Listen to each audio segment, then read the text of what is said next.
네, 여러분 안녕하세요. 2023년 5월 26일 금요일 노영희의 뉴스 인사이다 시작하겠습니다. 제가 시계를 잘 못 봐가지고 오늘 조금 시간을 늦었습니다. 잘 못 맞췄습니다. 죄송합니다. 자, 영친이 여러분, 오늘 또 즐거운 불금이죠? 여러분의 인간소화제 노영희와 함께 오늘 시원하게 한번 방송 들어보시고 오늘 하루도 또 한번 지켜보도록 하겠습니다. 오늘의 방송 내용 간단히 말씀을 드리게 되면은요. 먼저 이진아 기자와 함께하는 뉴스픽 준비되어 있고요. 대담한 대담 시간에는 오랜만에 우리 지난 그 청정시대의 주인공이었던 김용태 전 국민의힘 최고위원 모시고 최근 국민의힘 내부 상황 한번 이야기 들어보도록 하겠습니다. 다음으로 쇼미더민신 코너에서는요. 한 주간의 여론 살펴보도록 하죠. 쇼미더민신 끝나면 쇼미더 영심 있는 거 잊어버리지 마시고요. 생방송 중에 궁금하신 점이 있으시면 댓글로 남겨주십시오. 자, 노영의 뉴스 인사이다 시작하겠습니다.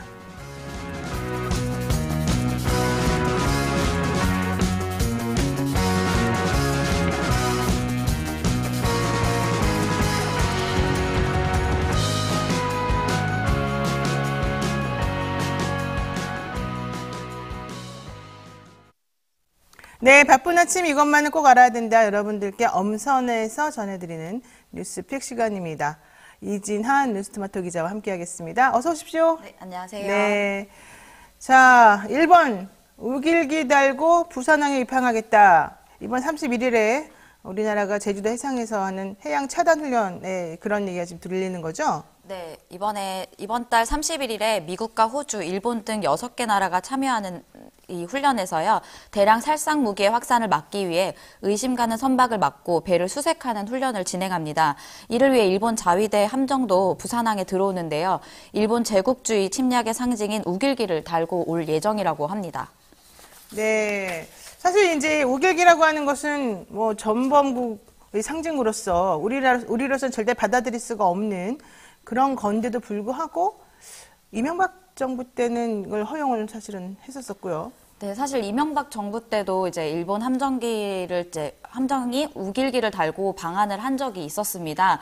이제 그때는 이제 관함식에 참석하면서 일본 언론에서는 이를 이제 대일 관계 이를 두고서 이제 별 다른 그런 문제가 없다는 얘기. 네, 문제가 없다라는 식으로 이제 이야기를 했습니다.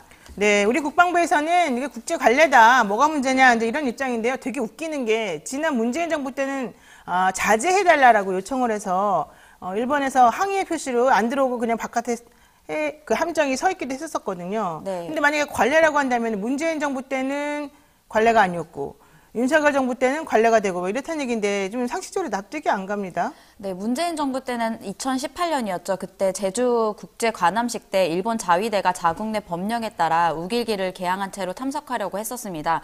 그러나 우리 정부가 일본을 포함해 초청받은 15개 국가에게 공문을 보내서 함정에 태극기나 아니면 자국기만 달 것을 이제 요청했습니다. 그렇죠. 네, 이때 뭐 사실상 일본의 자위대를 겨냥해서 이제 말을 했다라는 이제 얘기가 있습니다. 사실 그렇죠. 그 기라고 하는 것이 가지는 상징적인 의미가 있기 때문에 방문하는 국가 또 그다음에 자국 딱 두 개만 사실 있으면 되는 거지 않습니까? 근데 굳이 우리가 이해할 수 없는 이 우길기를 개항하면서 우리의 감정을 자극하고 우리를 업신여기는 행동을 보이고 이건 매우 부적절한 것 같은데 어쨌든 그 당시 2018년도 당시에는 일본에서 이 우길기를 전범기로 인식하는 이 한국인들의 감정 이해할 수 없다 이러면서 반발하고 관함식 참석을 취소하고 이러기도 했었습니다. 자, 이번의 상황에 대해서 일본 언론은 어떻게 보고 있습니까? 네, 이 보도 자체는 이제 요미우리 신문에서 먼저 보도가 됐었는데요. 한국에서 이제 당시 이제 문재인 정부 때는 이제 지지 기반인 좌파계 중심으로 우길기를 이제 일본 군국주의의 상징이라고 여겨서 전범기라는 비판의 목소리가 있었다. 하지만 지금은 이제 대일 관계 복원을 추구하는 윤석열 정부에서는 정치세 그리고 대북 공조 등을 위해서 일본과 방위 협력의 필요성이 커진 현실에 영향을 미쳤다라고 이렇게 분석했습니다. 그렇군요. 자, 팩트 체크를 한번 해보겠습니다. 우길기라고 하는 것은 일본 파시즘의 상징으로 우리가 사실 알고 있어요. 그렇지만 우길기는 전범기가 아니다. 뭐 이런 얘기도 들리지 않습니까? 네, 이제 팩트 체크 미디어 이제 언론인 뉴스톱에서 얘기가 나온 건데요. 이제 뭐 우길기는 전범기라는 인식은 세계인의 공감하기가 좀 어렵다라고 이제 표현을 하면서 국제법에 이게 전범기라는 개념 자체가 아예 존재하지 않기 때문이라고 합니다. 그래도 그렇게 해석할 건 아닌 것 같아요. 저는 우리 김준일 기자의 의견은 제가 존중은 하겠습니다만은 우리는 피해 국가입니다. 전쟁. 일본은 전쟁을 일으킨 당사자 국가이고 전 세계적으로 그 당시에 그 행동이 잘못된 행동이라는 것을 본인들에게 일깨워줬기 때문에 자위대라고 하는 그런 그 평화헌법과 관련해서 그런 군대도 본인들이 못 만들게 만들고 이제 이런 거가 있었었잖아요. 근데 갑자기 슬금슬금 본인들이 예전에 했던 거는 다 잘못이 없는 것처럼 지워버리면서 이런 행태하는 거 옳지 않고 이런 와중에 전범기라고 우리가 생각하는 그것마저도 그 개념 자체를 부정한다? 이건 좀 아닌 것 같습니다. 자, 어쨌든 여기까지 정리를 하고요. 두 번째 이슈 살펴보겠습니다. 미국 언론이 결국에는 인정을 했군요. 우리도 인정을 했고요. 네, 사실상 이제 우리나라에서는 인정을 아직 하진 않았는데요. 네. 왜요? 정부가 부정 안 했잖아요. 네, 일단은 말을 안 하고 있습니다. 네, 인정한 거예요, 그런 거는. 네. 일단 소식을 알려드리면요. 미국이 네. 이제 한국으로부터 포탄 수십만 발을 받아서 우크라이나로 보내고 있다는 미국 매체 보도가 나왔습니다. 그러나 대통령실과 이제 우리 정부는 어떠한 입장도 밝히지 않고 있어서 논란이 계속 될 것으로 보입니다. 그러니까 지난번에 도청 사태를 통해서 우리가 이제 알게 됐습니다. 우리 정부가 그동안 우리 국민들에게 얘기해 왔던 것하고는 다르게 이 살상 무기를 우회 지원함으로 인해서 우크라이나에 보내려고 하고 있다. 그때도 뭐 대통령이나 정부 여당에서는 대통령실에서는 특별히 거기에 대해서 뭐 그렇다 가타부타 이런 말을 안 하더니만 결국 이번에 미국이 보도를 아예 해버렸군요. 포탄 수십만 발을 받아서 우크라이나로 보내고 있는데 이게 한국에서 온 것이다. 지난번에 MBC 보도도 있었잖아요. 네, MBC 보도도 있었죠. 근데 거기에 대해서는 이제 어제 24일이었죠. 국회 네. 운영위원회에서 조태용 국가안보실장을 향해서 이제 우크라이나 탄약 지원 계획이 있냐고 이제 물어봤거든요. 이제 그때 조 실장은 현재까지 우크라이나에 대해 인도적, 재정적 지원을 하고 있고 우크라이나가 불법 침략을 당했기 때문에 추후 전황을 보고 다른 상황을 고려해서 검토할 예정이다라면서 이제 여지는 남겨둔 상태였습니다. 자, 지난해 11월에는 정부가 155mm 포탄 약 10만 발을 미국에 수출했다고 인정을 했고 이후에도 계속해서 미국이 우리에게 같은 공급을 요청을 해왔는데 우리는 사실 그렇게 보내면 우리나라 안보가 문제된다 이런 얘기도 있었었는데 네. 결국은 신경 안 쓰고 보낸다 이런 얘기 같습니다. 지금 월스트리트 저널이 보도한 것처럼 미국으로 향하는 우리 정부의 포탄이 만약에 우리 군의 비축분이라고 한다면 우리는 어떻게 되는 거죠? 큰일 날 것 같은데. 네, 그 관련해서 어제 이제 김병주 의원도 이제 방송을 출연해서 이제 이야기를 했었는데요. 사실상 이제 무기가 지원된다고 가정하면 문제점은 우리 군 대비 태세의 허점과 빈 탄약 창고가 우려된다고 이제 지적했습니다. 그렇죠. 자, 포탄 제조업체 풍산 여기에서 지금 밝힌 바가 있습니다. 뭐냐? 국산 K9 자주포, K2 전차 수출 이런 것들하고 연계를 해서 이 155mm 포탄 약 40만 발 그리고 120mm 포탄 약 5만 발 등을 폴란드에 수출한다고 공시했고요. 지난번에 폴란드에서도 야 니네 우리 준다 그랬으니까 빨리 줘라 뭐 이런 얘기가 공식적으로 오기도 했었습니다. 보도가 되기도 했었었고. 네. 이렇게 되면은 우크라이나에 우회 지원이 되면서 우리나라가 정말 이 전쟁에 참여하는 꼴이 될 텐데요. 러시아가 이걸 또 우리를 가만 놔두지는 않을 것 같은데 지금 전체적으로 분위기는 어떻습니까? 네, 러시아와의 관계 악화도 좀 우려되고 있기 때문에 이제 민주당이나 이제 김병주 의원을 비롯해서 30여 명이 민주당 법안을 그러니까 발의를 했습니다. 그래서 파병 시에 국회 동의를 얻어야 하는 것처럼 살상무기 지원도 이제 포탄이나 이런 것들을 이제 전쟁이나 분쟁지에 보낼 때 국회의 동의를 받도록 이제 발의를 한 상태고요. 6월 초에 법안 소위에서 상정할 예정이라고 합니다. 네, 알겠습니다. 이진아 기자 오늘 수고 많으셨습니다. 고맙습니다. 네, 감사합니다. 네, 생방송으로 댓글 참여 계속해서 해주시면 감사하겠고요. 잠시 후에 김용태 전 국민의힘 최고위원과 함께 대담한 대담으로 돌아오겠습니다.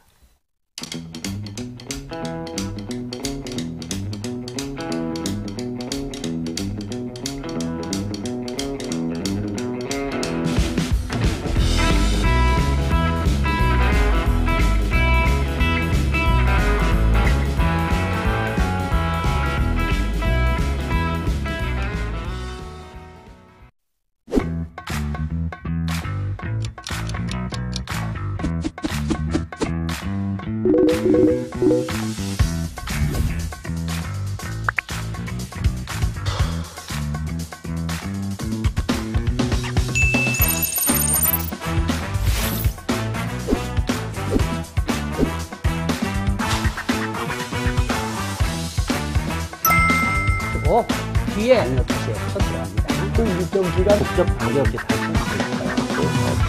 그러면 밀법으로 간다.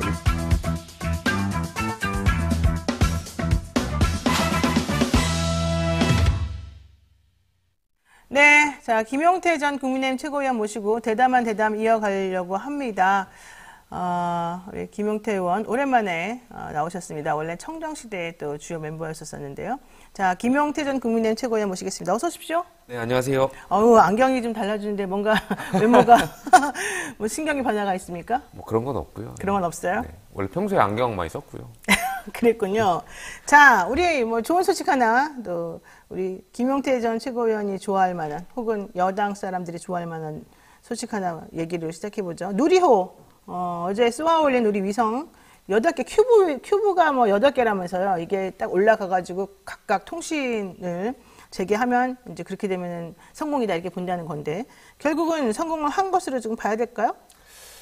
뭐 일단 오늘 아침까지는 성공한 것 같고요. 네. 일단 국민의 한 사람으로서 정말 기분 좋은 소식이죠. 그렇죠. 그리고 이거는 뭐 여야 아까 처음에 여당이 좋아할 만한 소식이라고 말씀하셨는데, 이거는 우주 이 발사체는 사실 여당 야당 할 것 없이 맞습니다. 정권에 상관없이 각 정권들이 계속해서 투자해 왔던 사업이고, 네. 굉장히 기분 좋은 소식이 아닐 수 없습니다. 네.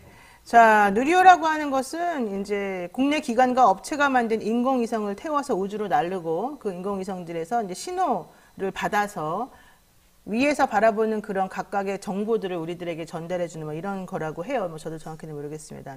근데 인공위성 8기가 있는데 그 중에서 한 기는 조금 정확하지 않지만 나머지 7기는 일단 통신 같은 것도 다 성공한 것으로 얘기가 되고 있어서, 오늘 오전 11시에 전체적으로 다 종합적으로 브리핑이 이제 있다고 하니까 그냥 들어봐야 되겠습니다만, 어쨌든 전 세계적으로 7개 나라만이 이런 기술을 가지고 있다라고 얘기를 하고 있어서 아직까지는 성공으로 좀 보이면서 또 기쁘다고 말을 할 수 있겠습니다. 근데 작년에는 그러니까 결과적으로는 성공하지 못했다라고 이제 인식이 되긴 합니다만, 어쨌든 올해 성공한 것으로 보여서 다행이다라고 생각하겠습니다. 자, 이제 본격적으로 이슈 한번 시작해 보겠습니다. 김용태 최고위원은 어떻게 보내셨어요? 요즘 어떻게 지내세요? 요즘 뭐 방송을 통해서 많은 분들하고 소통하고 있고요. 또 개인적으로는 뭐 전공 분야 에너지 정책이라든지 뭐 환경 기후 변화에 대해서 공부도 많이 하고 있습니다. 공부를 열심히 하시는군요. 네. 자, 우리 한번 이제 김재원 최고위원 얘기부터 이제 먼저 한번 시작을 해보려고 해요. 왜냐면은 뭐 본인도 최고위원이셨기도 하고, 근데 국민의힘 최고위원들이 좀 여러 가지 설화에도 휩쓸리기도 하고 문제가 있었었는데, 김재원 최고위원이 사실 수석 최고위원으로 1등으로 당선이 되지 않았었습니까? 그런데 지도부가 결과적으로는 다 꾸려진 지 얼마 안 돼서 2달 만에 당원권 정지라고 하는, 그것도 1년이라고 하는 징계를 받게 됐어요. 근데 김재원 의원 본인이 스스로 최고위원 자리에서 물러나지는 않는다, 뭐 이런 얘기를 지금 하고 있는데, 그게 원래 가능한 거예요? 당원권 정지되면 자동으로 원래 없어지는 거 아니에요? 그렇진 않습니다. 과거에도 저희가 국민의힘 최고위원 하면서 당원권 정지돼서 그 이후에 당원권 정지 기간이 끝나고 다시 복귀했던 최고위원들이 있어요. 그래요? 예전에 그 의원들이 계시기 때문에 뭐 문제는 없는 상황이고요.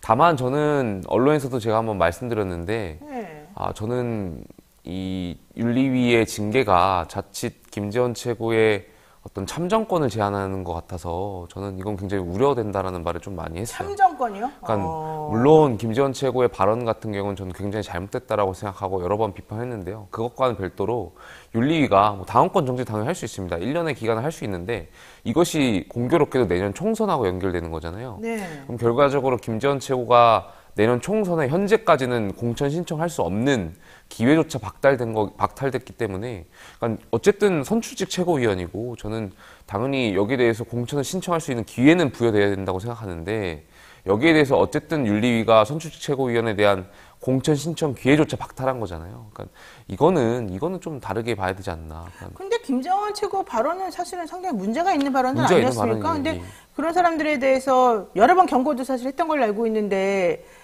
그래서 총선 공천 그 자격이 안 되는 사람이기 때문에 당원권 정지시키는 게 맞다라고 해서 윤리위원회에서, 국민의힘 윤리위원회에서 그렇게 징계를 내린 거잖아요. 근데 그게 안 맞아요? 그러니까 늘 저의 원칙은, 네. 그러니까 민주주의에서 특히 선출직에 대한 이런 직책에 대한 평가 그리고 네. 이분들이 다시 또 선출직에 도전해야 할 때에 대한 평가는 저는 유권자의 몫이라고 생각해요. 그러니까 당원과 국민들께서 정말 김재원 최고가 저는 잘못했다고 생각되지만 이 대한 평가는 경선이나 아니면 선거에서 심판하면 된다고 저는 생각되거든요. 근데 이것을 윤리위가 먼저 나서가지고 제동하는 거는, 그러니까 기회조차 박탈하는 거는 좀 그건 아니 저는 그 기회를 주면 안 된다는 게 판단 아니에요? 기회조차 박탈이 그러니까 그거를 아니라? 이제 유권자가 저는 해야 된다라고 왜요? 생각하는데 왜 유권자만 그게 해야 돼요? 민주주의의 저는 원칙이라고 생각해요. 그러니까 이 선출직에 대한 평가는 결국에 유권자들의 몫이다. 그러니까 이 어떠한 글쎄요, 저는 민주주의에서 어떤 선출직에 나갈 때도 이 네. 사람들에 대한 평가는 결국에는 당원과 유권자 국민들께서 해주셔야 된다. 그래요? 그러니까 저는 뭐 김전식을 제가 여러 번 비판했었고 그분에 대한 발언이나 이런 것도 굉장히 많이 네, 맞아요. 비판했었는데 비판을 하셨었어요. 네, 네. 결과적으로 이분이 다시 국회의원 선거에 출마하냐 마냐는 결과적으로 유권자가 다시 판단해. 그러니까 이분에 대한 말씀도 굉장히 괘씸한 것도 많잖아요. 사실 5.18에 대한 발언들이라든지 뭐 헌법 수속에 대한 뭐 그런 의견이라든지 아니면 또 뭐 정치인들이 표를 준다고 하면은 뭐 가서 뭐 조상 묘라도 팔 것 네. 같다. 이건 정말 정치인으로 해서는 안 되는 그러니까 그런 발언들이죠. 사람인데 왜 근데 공천의 기회를 박탈했다고 뭐라 그러는 거죠? 근데 그거에 대한 그조차에 대한 평가도 저는 유권자가 하는 것이 우리가 민주주의에 대한 원칙이다라고 생각해요. 그래요. 어쨌든 저하고는 견해가 다르지만 일단 정치하시는 분의 견해가 이제 그렇다는 정도로 정리를 하는데요. 저는 오히려 그거보다는 태영호 최고위원 같은 경우는 본인이 스스로 최고위원직을 물러났다고 해서 3개월 정지 때렸잖아요. 3개월 징계. 이거하고 오히려 형평이 안 맞는다. 저는 태영호 의원의 발언이 더 나쁘다고 생각하거든요. 그러니까 김재원 최고위원 같은 경우는 물론 매우 잘못한 발언이긴 한데 태영호 의원하고 비교해봤을 때 당원권 정지 1년과 3개월이라는 식으로 이렇게 큰 차별적인 대우를 받을 거는 좀 아니다라고 생각해서 오히려 태영호는 1년 이상, 김재원은 1년 뭐 이렇게 차라리 하면 더 맞지 않았을까 생각은 해요, 개인적으로는. 그런데 어쨌든 김재원 최고위원은 본인이 잘못했다고 인정을 안 하는 듯이 느껴집니다. 왜냐하면 당원권 정지 1년 얘기 나오니까 나 어쨌든 나가서라도 출마하겠다 이런 얘기 지금 보이는 거잖아요. 이 얘기는 당에서 나에게 한 징계는 옳지 않다. 나는 여기에 대해서 항거하겠다. 이런 뜻으로 지금 보이거든요. 그럼 본인은 본인에게 징계한 것을 못 받아들이고 인정 안 한다는 뜻이 돼버리기 때문에 이런 사람을 오히려 계속해서 두둔하고 뭔가 더 기회를 줘야 된다고 하는 거는 좀 납득이 안 가는 부분이 있어요. 두둔한 적은 없고요, 제가. 아니 공천권을 안 준 것도 너무 심하다고 말하니까 그 두둔한 거를 안 받아들였나? 늘 저는 네. 두둔한 건 아니고 그러니까 네. 원칙을 말씀드렸던 원칙을? 거고 예, 공천에 대한 기회는 그래서 결국엔 공관위가 판단할 수 있는 거잖아요. 그러니까 자칫 윤리위가 나서가지고 이 판단하는 것 자체가 말씀하신 대로 태영호 의원과 징계를 비교 안 할 수가 없잖아요. 그래서 근데 윤리위가 국민들께서 그렇게 약간 결국에는 태영호 의원은 자진 사퇴해가지고 3개월 받은 거고 김재원 최고는 자진 사퇴를 하지 않아서 1년 받은 거다. 결국에 양형이 많이 바뀌었다라는 것을 국민들께서 추측할 수 있는 부분이고 그러니까 윤리가 너무 나서서 그러한 부분을 너무 세련되지 못하게 한 것 같아요. 그래요? 자, 어쨌든 김재원 최고위원은 행동을 보면은 참 국민의힘도 곤란 지경입니다. 징계를 받은 지 13일 만에 방송 활동을 재개를 하고 SNS에다가 나 내일은 아무것도 모르는 거 아니냐 이러면서 출마 의지까지 지금 보여주고 있는 상황인데 열흘 정도 지났는데 이렇게까지 공식적으로 또 본인의 행동을 적극적으로 한다는 것은 본인을 지지하는 사람들이 많다라고 하는 자신감이 아닐까. 특히 전광호 목사와의 관계성을 본인이 사실 그렇게 부인하지 않는 상황에서 그쪽 라인에 있는 사람들이 김재원 현재 최고위원이겠지만 김재원 최고에 대해서 당신 정말 억울하겠습니다.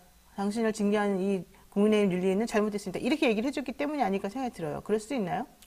뭐 그것보다는 일단 김재원 최고가 이제 총선 출마의 기회가 그러니까 당에서는 어쨌든 뭐 사면이 될지 안 될지 모르겠습니다만 현재로서는 기회조차 박탈됐으니까요. 아마 내년 총선에 무소속으로도 출마할 수 있을 가능성이 있지 않냐. 본인은 지금 현재까지 부정하고 있지만 그러니까 정치라는 것이 늘 변할 수 있는 부분이고 저는 가능성도 있다고 굉장히 크다고 생각돼요. 왜냐하면 지난번에 저희 김재원 최고가 최고위원 하면서 대구시장과 대구 재보궐 중남구에도 출마하려고 하셨었거든요. 근데 그때 중남구가 저희 당에서 무공천을 했어요. 근데 그때 김재원 최고가 탈당해서라도 자기가 출마하겠다는 의지를 사실 보였었고 결과적으로 출마하지 않았지만 당에서 말렸었거든요. 그래서 본인께서 출마하겠다라는 그때 당시에도 의지가 있었기 때문에 아마 이번에도 무소속으로 출마해서 하려고 하는 의지가 있지 않나. 그래서 아마 지금 말씀하신 대로 SNS에 본인을 지지하는 세력들과 좀 이렇게 교감하려고 하는 측면이 있지 않나 생각돼요. 근데 한번 이렇게 생각해 봅시다.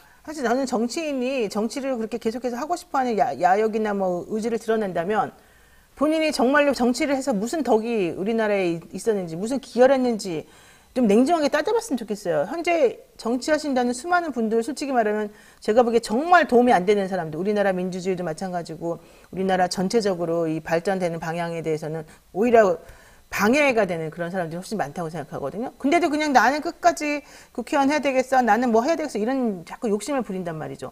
김재원 최고위원 그렇게까지 본인이 나가야 된다고 주장한다면 본인이 국회의원 하셨을 때 무엇을 했는지, 어떤 측면에서 본인이 왜 그런 자격이 있다고 생각하는지를 좀 알아야 되는 거 아니에요? 어떤 잘한 일이 있죠?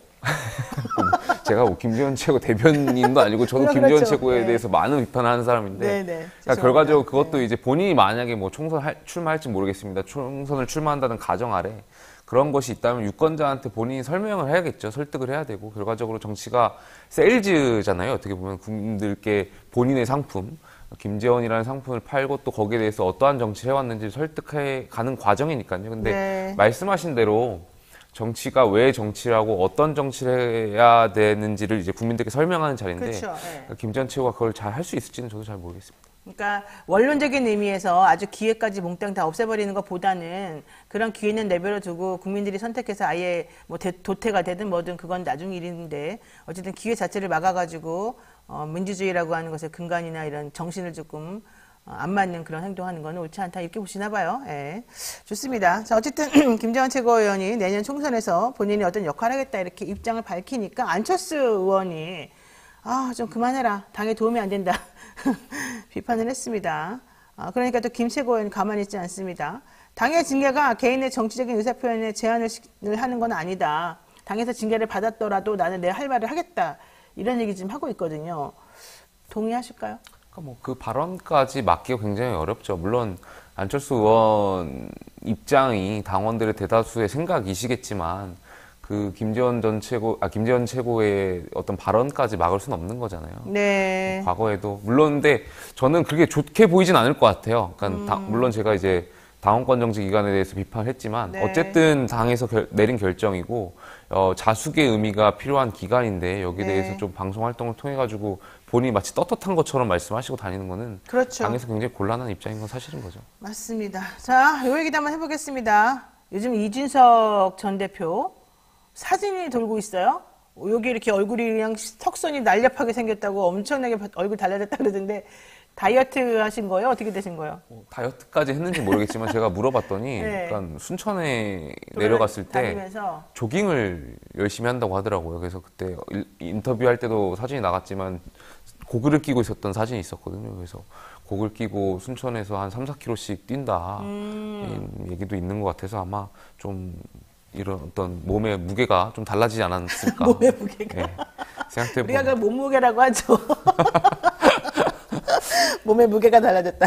참 표현이 재밌는데.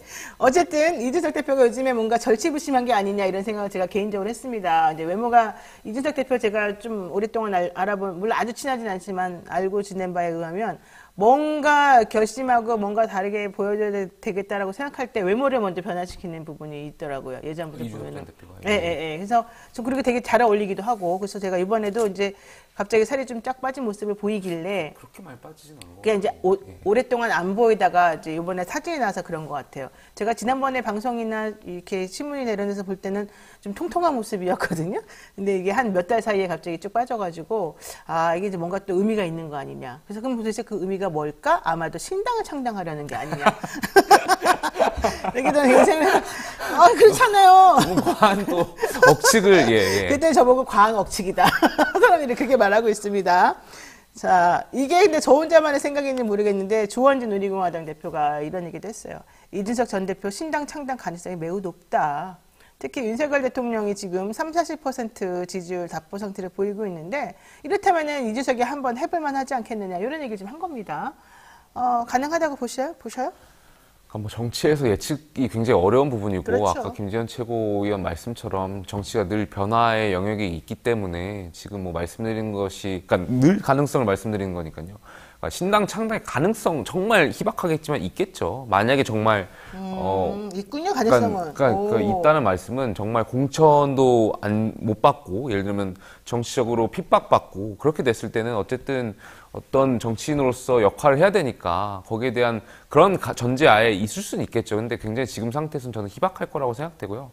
지금 현재 목표는 당내에서 투쟁을 하려고 하는 게 목표일 것 같아요. 당연히 국민의힘이 올바른 보수 정당이 되기 위해서 당내에서 많은 역할을 하려고 노력할 것이고 저는 그게 주된 방향이라고 생각돼요. 다만 말씀드렸던 것처럼 어떤 내년 공천이나 어떤 내년 총선에서 역할을 할 수 없게끔 정치적인 어떤 핍박이나 이런 게 있을 때는 네. 그런 걸 전제로 한다면 물론 가능성이 있을 수 있다라고 저는 생각돼요. 그러면 뭐 지금 유승민 의원 같은 경우도 전 의원 같은 경우도 이런 얘기를 했습니다. 내가 당을 나가봤는데 이게 뭐 사실 별로 썩 도움은 안 된다. 그렇지만 이준석은 다르다. 충분히 신당 창당 가능성이 있다. 이런 얘기를 지금 했단 말이죠. 당 나가보는 사람 많죠, 저희 당에. 그러니까. 근데 이제 사실은 뭐 다시 돌아왔기 때문에 그것을 성공이라고 보기는 좀 내부적으로는 어려울 부분이 있고 유승민 의원 같은 경우는 저는 창당하기 좀 어려울 것 같아요. 왜냐면 과거 경험도 있고 배신자 프레임이 워낙 강하기 때문에. 근데 이준석 대표 같은 경우는 워낙 저항하고 이 젊은 사람으로서 기득권 정치라고 할까요? 이런 것들에 대해서 좀 새바람을 일으키려는 노력을 많이 했기 때문에 그게 인정이 안 되고 당에서 안 받아들여지게 되고 결과적으로 본인이 물론 뭐 양두구 단어를 핑계로 삼았습니다만 어쨌든 당에서 1년 정도 지금 활동을 못하게 되는 상황이다라고 한다면 본인 입장에서는 내가 이렇게 하면 안 되겠구나. 차라리 내가 좀 나서서 뭔가 해야 되겠구나. 라는 생각할 수도 있고 그걸 지지하는 젊은 사람들도 많을 거라고 생각하거든요. 저는 개인적으로는 이준석 전 대표가 오히려 이렇게 나가서 하는 것도 저는 국민의힘에 더 도움이 될 수도 있다라고 생각을 한단 말이죠. 그러니까 유승민 의원이나 이런 그 약간 어르신들하고 좀 다르게 좀 더 저는 좀 새바람 일으킬 가능성이 있어 보이는데 이준석 대표는 그렇게 광야에서 홀려서지는 않으려나 보네요. 그러니까 지금 뭘 전제해서 말씀드리기가 굉장히 어려운 것 같아요. 늘 정치가 변화의 영역이 그렇죠. 있고. 근데 뭘 결정해놓고 답을 내놓고 움직이기보다는 현재 정치인으로 전 대표였잖아요. 국민의힘 네, 대표였고. 그렇다면 지금 상황에서 올바른 방향은 어쨌든 당내에서 말씀하신 것처럼 그 보수정당, 저희 국민의힘 스펙트럼이 되게 넓거든요. 네. 정강정책에 굉장히 넓은 보수의 영역을 담고 있기 때문에 그러니까 이준석 전 대표가 말하는 그런 보수의 방향을 당내에서 쌓아가려고 하는 것이 지금 현재 아마 목표이지 않을까. 말씀하신 대로 뭐 호남 가가지고 이제 본인의 어떤 생각들, 그러니까 그런 과거에 그러니까 본인이 대표 영역에 있으면서 저희 당이 그 5.18에 대한 부분이라든지 아니면 호남에 네, 대한 네. 진정성을 더 늘려가려고 하는 부분에 대해서 네. 지금은 그 역할을 좀 하려고 하지 않을까. 그렇군요. 근데 여기에 대해서 지금 신당을 창당하냐 마냐 이거는 너무 지금 상황에서는 저는 뭐 큰 의미 있는 그런 왜요? 생각. 왜 총선에 만약에 결국 신당 창당이라고 하는 거는 국회에서 의석을 차지한다는 거기 때문에 내년 4월이 총선이면 지금부터 빨리 시동을 걸어서 움직여야지 되는 거잖아요. 그러니까 지금 얘기 나오는 게 의미가 있는 거죠. 뭐 민주당을 지지하시는 분들은 만약에 이렇게 보수가 민주당 얘기가 아니라. 그러니까 갈라지거나 이런 걸 원하실 수도 있는데 그러니까 아. 지금 상황에서는 제가 뭐 현재까지 말씀드렸던 것처럼 당내에서 투쟁하고 당에서 본인의 어떤 당원들께 설득하고 어필하는 것이 저는 올바른 방향이라고 생각되고요. 아까도 말씀드렸듯이 만약에 정말 총선에서 역할이 어떤 제한이 있다면 그때 생각해 볼 수 있는 너무 옵션 늦지 중에 않냐고, 하나 그러면은. 그렇지 않습니다. 그러니까 우리가 그 성공했던 역대 정당들 보면 그러니까 막판에 총선을 앞두고 굉장히 본인의 어떤 정치적인 핍박이 있었을 때 네. 창당해가지고 나아갔던 그런 모델들이 있거든요. 그래서 저는 그건 늦지 않다고 생각되고요. 그리고 지금 상황에서 그걸 가정해서 생각할 필요 없다고 생각해요. 네. 자, 여기서 또 천하용인의 근황을 안 물을 수가 없다. 이준석 전 대표가 그렇게 지금 뭔가 움직이려고 내지는 움직였으면 좋겠다는 기대가 사실은 있어서 이런 얘기 나오는 걸 수도 있을 것 같아요. 본인의 생각하고 다르게. 그렇다면 천하용인이라고 하는 우리 또 뭐 천하람이라든가 허은하 의원이라든가 우리 김용태 의원이라든가 뭐 이런 분들 또 좀 같이 합류해서 뭔가 좀 바람을 일으킬 생각 같은 건 없어요? 어디 합류합니까? 이준석 대표와 같이 막 행동을 같이 한다든가 뭐 지금 새롭게 한다든가 따로 또 같이라고 해가지고 함께 할 때는 또 같이 하는 행사들이 굉장히 많고요. 또 따로 각자의 영역에서 또 활동하는 것도 많고. 근데 제가 지금 확인해 보니까 젊은 층하고 되게 스킨십을 늘려가는 것 같아요. 네, 이준석 전 돌아다니는 것도 사실 그런 맥락인 예, 거잖아요. 서울대에서 강연을 했고 최근에 이제 또 국민대에서 강연을 예정하는 걸로 알고 있고요. 허은하 의원 같은 경우에도 인하 공전에서 본인의 모교에서 그렇죠. 그러니까 졸업생이, 대상으로? 예, 그러니까 재학생들하고 또 이렇게 역할도 했었던 거, 이야기도 했었던 것 같고요. 또 천하람 위원장 같은 경우는 동국대에서 또 강연을 준비하고 있는 것 같더라고요. 그래서 젊은 층하고 계속 소통하고. 다들 강의 쪽으로 나가는군요. 근데 이게 제가 공부를 강의보다는 젊은 층하고 얘기해 보면 그런 것도 있는 것 같아요. 물론 보수에 대한 어떤 가치적인 측면을 나누는 것도 당연히 있고요. 그러니까 젊은 층들도 지금 뭐 대학생이라든지 2030들이 어떻게 보면 회사를 들어가거나 사업을 하거나 그 조직에 되게 어려운, 그러니까 신입생의 위치에 있잖아요. 그러니까 네. 거기서 이제 기성세대들과의 어떠한 교감을 하는 과정 중에서 이제 어떤 그 조직 내에서 기성세대들한테 뭐랄까요, 뭐 차별을 받는 것도 있고 뭔가 문화적으로 좀 차이가 있는 것도 있고 그 과정에서 얻는 뭐 서러움 같은 거나 이런 거 있잖아요. 근데 이준석 전 대표도 당 대표를 하면서 어쨌든 쫓겨났고 그 과정에서 기성 정치인들과의 어떤 마찰 같은 것들이 있었고 거기에 어떤 교감을 많이 하는 것 같아요. 공감도 많이 하는 것 같고. 그래서 뭐 이분들하고 젊은 층이라고 해가지고 뭐 지지세를 얻으려고 하는 것이 아니라 그냥 이분들하고 소통하고 그러니까 같이 어쨌든 새로운 정치를 나가는 데 있어서 같이 해 나갈 사람들이잖아요. 젊은 층들이. 그러니까 앞으로 미래 세대에 대해서 좀 이야기도 많이 하는 것 같고요.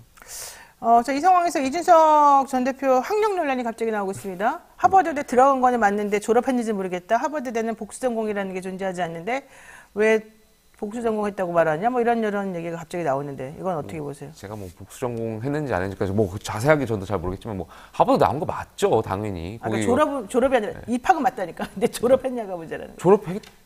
아니 이런 거 이미 여기서 제가 알기로 경찰에 많은 분들이 과거에도 이러한 문제를 제기했었던 거고 이미 수사기관에서 다 끝난 사항인 걸로 제가 알고 있고요. 당연히 하버드 졸업한 걸로 제가 알고 그러니까 여기에 대해서 의혹을 제기하는 것 자체가 왜 그러면 의혹을 제기하는 거예요? 그러니까 늘 우리가 뭐 늘 보면 말도 안 되는 의혹을 제기하시는 분들 있잖아요. 그래서 그분들이 제발 과학과 정말 이 공신력 있는 기관의 어떤 결과를 좀 믿어줬으면 좋겠다. 그러니까 늘 음모론을 제기하고 그림자에 정말 거기서 이제 숨어서 이제 말씀하시는 그런 의혹들 숨어서 얘기하는 저는 글쎄요 그런 것이 결국에는 민주주의를 다 위협하는 세력들 아닌가 생각돼요. 그러니까 지금 이준석 대표를 일부러 좀 못 일어나게 하려고 뭐 이러는 그런 음해 세력인 거예요? 그 사람들이?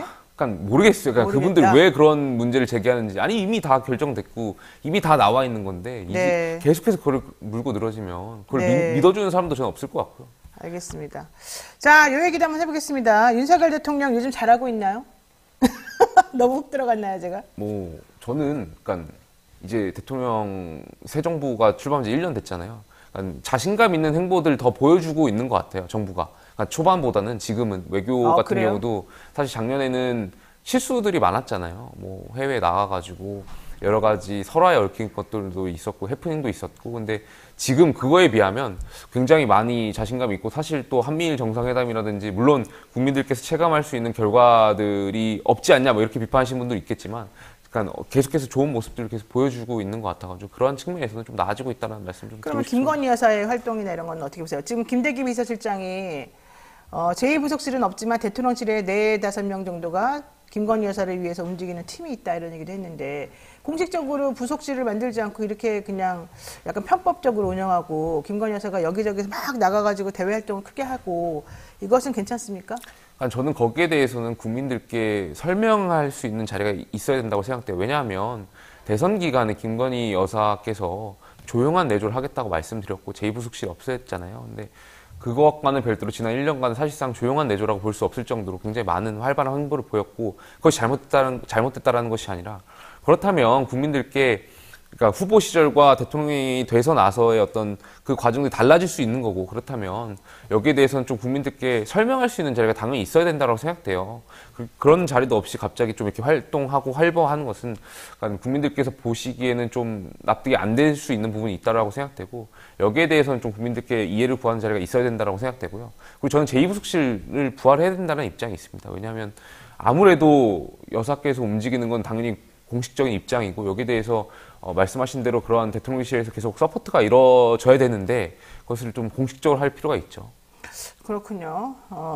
그런 생각이 본인의 개인 생각인 거 아니면은 그 당에 있는 다른 사람들도 좀 많이 생각해요? 개인적인 생각이고요. 제가 최고위원 할 때 모두 발언에서도 제2부속실을 다시 하는 것, 그러니까 부활하는 것이 맞는 방향이라고 여러 차례 공개 발언에서 했었는데요. 사실 당내에서는 아직까지 공식 입장은 아닌 것 같고 아무래도 대통령께서 하셨던 공약이 있으니까, 그러니까 제2부속실을 없애겠다라는 공약이 있었으니까 그 공약을 지키는 차원이 더 맞지 않냐 하는 게 네. 당의 주류 생각인 것 같은데. 저는, 알겠습니다. 네. 자, 좀 전에 이준석 대표 이 학력 논란 관련해서 이런 얘기가 있네요. 깨은리님께서 입학은 확인해 줄 수 있으나 졸업은 확인해 줄 수 없다는 답변을 받았다고 합니다. 누가? 그 물어본 쪽에서 뭐 하버드에다 물어봤더니 그쪽에서 입학은 우리가 확인해 줄 수 있는데 졸업했는지는 말할 수 없다 이랬다는 거예요.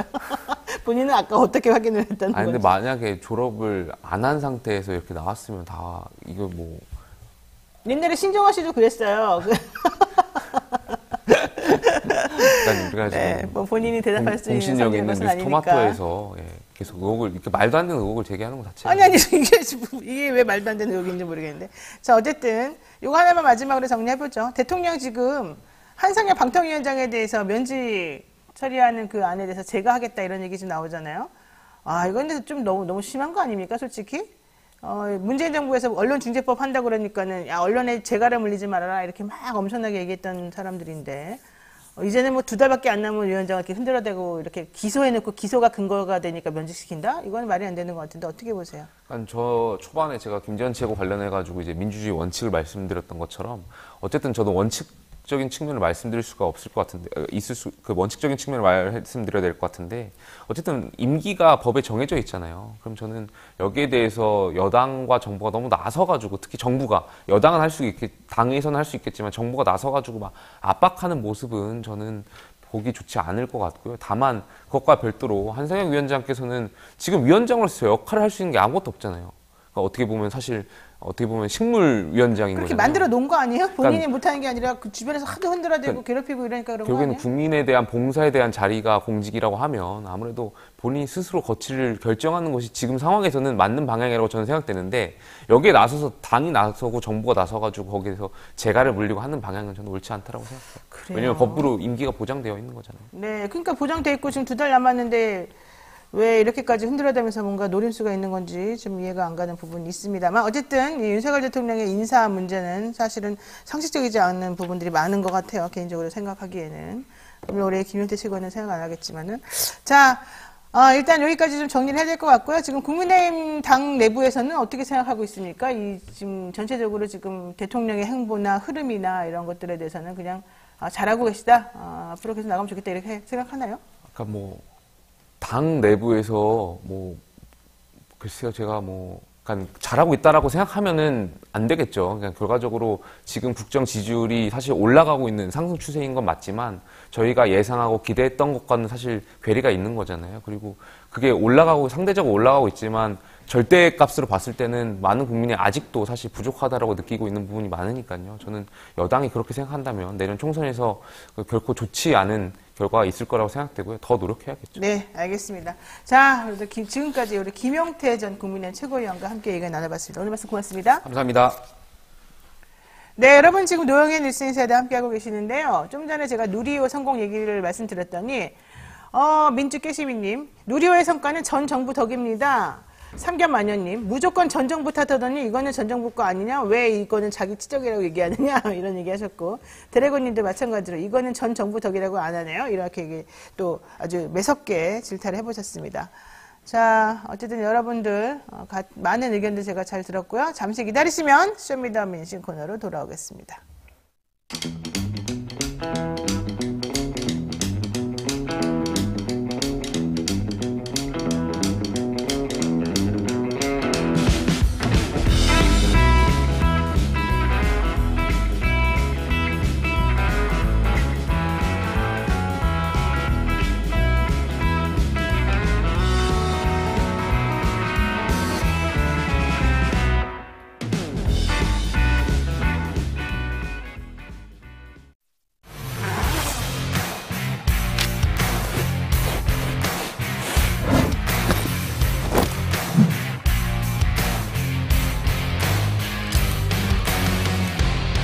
주식 평가 방법이 사용되고 있어요.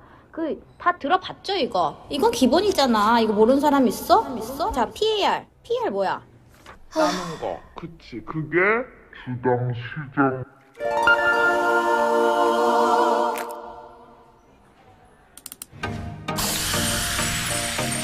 걱정 마세요.